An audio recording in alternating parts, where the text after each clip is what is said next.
আসসালামু আলাইকুম। আল্লাহ রব্বুল আলামিন তিনি বলেন যে, ও আমার ঈমানদার বান্দারা, তোমরা বিধর্মীদের অর্থাৎ মূর্তি পূজকদের তুমি গালি দিও না, কারণ অজ্ঞাতবশত তোমাদের আল্লাহকে ওরাও গালি দিতে পারে। এই গালি দেওয়ার জন্য কিন্তু দায়ী হয়ে যাবা তোমরাই। তাই বলেছেন তিনি যে হাসরের ময়দানে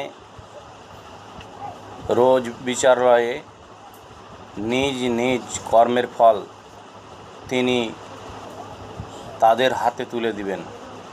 তাই নিজের বিচার নিজেই করতে নিষেধ করেছেন এবং গালি দিতে তিনি নিষেধ করেছেন।